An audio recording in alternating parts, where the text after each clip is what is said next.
Warahmatullahi wabarakatuh. Perkenalkan, nama saya Khadijah dengan NIM 33332400125 dari kelompok 3 shift 2 tutorial statistika 2 jurusan Teknik Industri angkatan 2024. Kali ini saya akan menjelaskan langkah-langkah untuk menyelesaikan suatu permasalahan korelasi dan regresi modul 3 dengan menggunakan software RStudio. Baik, bisa kita langsung saja ke permasalahannya. Oke, di sini seorang peneliti kesehatan ingin menganalisis hubungan antara jumlah langkah kaki harian dengan kadar kebugaran tubuh dengan skala 1 sampai dengan 100. Data berikut diperoleh dari 10 responden. Nah, di sini ada data 10 respondennya. Lalu kita diminta untuk pertama hitung koefisien korelasi yang didapatkan, lalu jelaskan interpretasinya, tentukan persamaan regresi dan jelaskan maksud dari persamaan tersebut. Yang ketiga, buatlah scatter plot. Dan yang keempat yaitu jelaskan hubungan antara kedua variabelnya berdasarkan hasil analisis. Oke, langkah pertama sebelum kita ke RStudio, kita perlu memindahkan data yang dalam tabel ini ke dalam bentuk Excel, supaya nanti di RStudio itu dapat dibaca.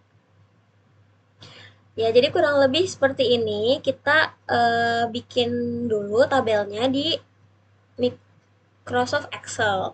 Nah, setelah itu kita nanti save dalam folder yang sama dengan sintaks RStudio yang sudah kita buat gitu.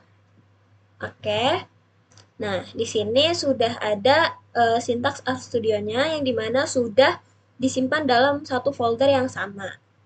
Oke, pertama kita perlu menginstal package terlebih dahulu. Install package-nya yaitu readxl.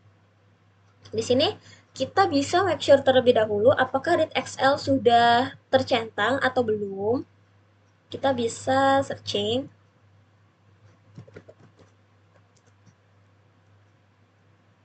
Nah, apabila belum, kita bisa centang terlebih dahulu supaya nanti bisa terinstall.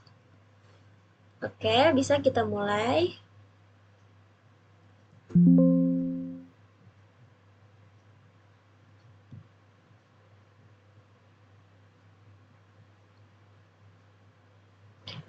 Kita tunggu. Oke.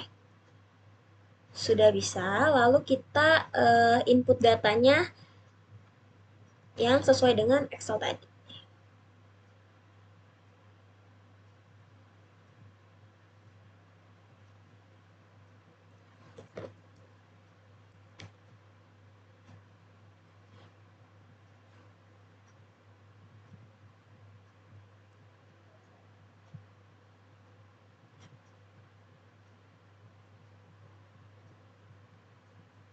Kita coba running lagi.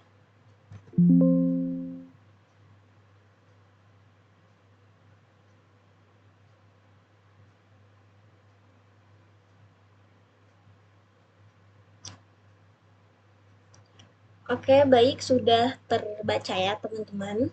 Nah, lanjut kita bisa ke untuk yang pertama yaitu menghitung koefisien korelasinya. Di mana korelasi itu menunjukkan keeratan dari dua variabel atau lebih gitu.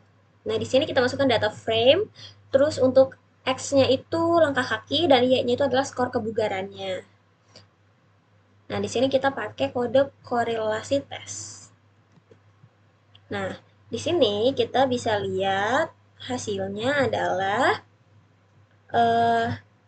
0,99 sekian. Nah, di sini dengan T-nya itu 35,263, DF-nya itu 8, lalu P-value-nya itu 4,57 pangkat min 10, itu H0-nya ditolak karena dia akan mendekati 1. Nah, terus di sini juga eh, P-value-nya itu di bawah dari 0,05. Itu. Hal ini menunjukkan bahwa nanti itu akan menunjukkan ke arah yang positif dari si korelasinya itu. Lanjut, untuk soal yang B, mencari bersama model regresi linear sederhana. Oke, di sini hasilnya menunjukkan 38,0 sekian interceptnya dan untuk X-nya itu 0,005505. Nah, di sini menunjukkan bahwa untuk langkah kaki 0 itu nanti skor kebugarannya 38, sedangkan kalau untuk Setiap langkah kakinya itu nanti dia akan menambah skor kebugaran sekitar 0,005 sekian. Nah, lanjut untuk membuat scatter plotnya. Nah, di sini kita sekalian untuk sintaks ND. Oke. Nah, di sini menunjukkan bahwa dengan data yang ada, skor kebugaran versus langkah kaki harian itu menunjukkan hubungan yang selinear atau positif karena di sini arahnya itu dari kiri naik ke atas kanan. Hal ini menunjukkan bahwa setiap perubahan itu, setiap penambahan langkah kaki perharinya itu akan menambah skor kebugaran yang lebih tinggi. Nah, lanjut di sini ada yang bulat-bulat ini itu mendekati garis yang merahnya. Artinya, prediksi atau perkiraan regresi dari data yang ada ini mendekati dengan data sebenarnya. Jadi bisa kita bilang bahwa hubungan dari data ini tuh menunjukkan arah yang positif atau selinear. Jadi menunjukkan kalau misalkan langkah kakinya semakin tinggi, maka skor kebugarannya juga semakin tinggi. Dan begitu pun sebaliknya, apabila langkah kakinya itu semakin rendah, otomatis skor kebugarannya juga akan semakin rendah. Seperti itu. Oke, baik. Cukup sekian langkah-langkah untuk menyelesaikan suatu permasalahan korelasi dan regresi dengan software RStudio. Kurang lebihnya mohon maaf. Terima kasih. Wassalamualaikum warahmatullahi wabarakatuh.